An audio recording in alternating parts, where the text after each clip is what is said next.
The tale I am about to relate is as old as the world itself. It is a tale of hatred, the kind that stems from fear, which in turn takes root from ignorance and foolishness. But it is also the tale of Victor, who recently moved into a charming little country home so as to flee the insanity of big city life. However, this does not take into account the chauvinistic tendencies of the locals, who do not perceive his arrival as a favorable omen. But for the time being, Victor knows nothing, and what he doesn't know cannot hurt him. Yet. The next morning, while stepping out for a breath of air, Victor attempts to make an initial contact with one of his neighbors.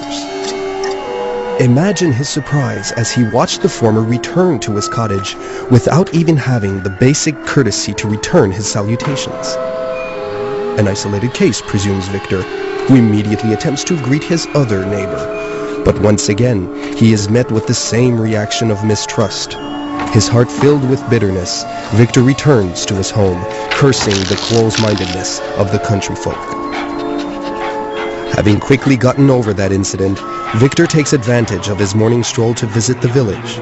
But he rapidly finds himself on the receiving end of the local tittle-tattle generally reserved for strangers from the city. Initially surprised to find that his dog had disappeared a few days later, Victor wonders how he could have freed himself without assistance when suddenly, from over his neighbor's hedge, the distinct resonance of a party kindles his curiosity. And there, before his eyes, roasting on a spit, rotates the carcass of an animal corresponding exactly to the build of his trusted companion. Victor needn't see any more to fill in the gruesome blanks of the story.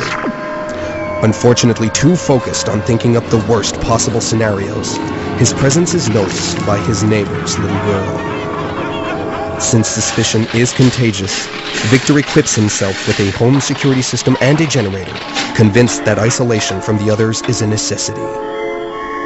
At nightfall, not too far from there, a desperate villager searches for his son.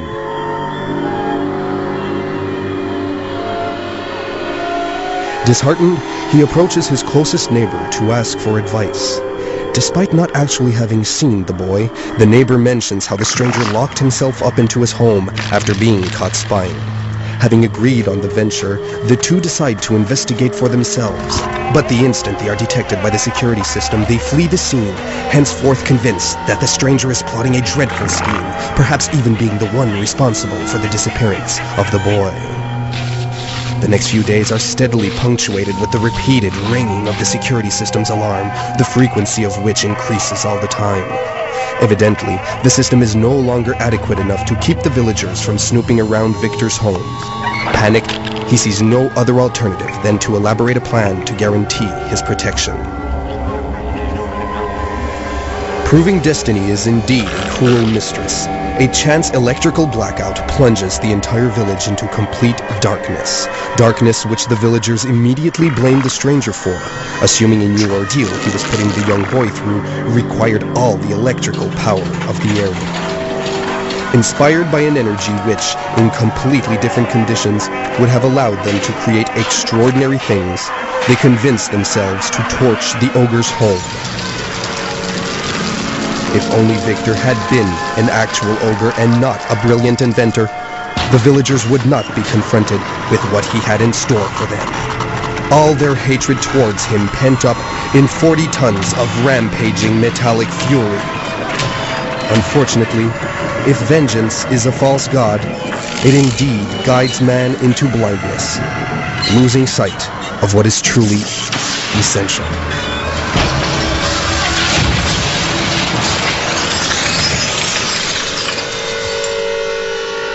The next morning, an electrician repairing a problem on a major conduit that caused a significant blackout the night before, reported seeing a small boy and a dog merrily skipping out of a nearby forest. When interrogated, the poor child could bring no further explanation concerning the bizarre devastation of the village of Paranoland.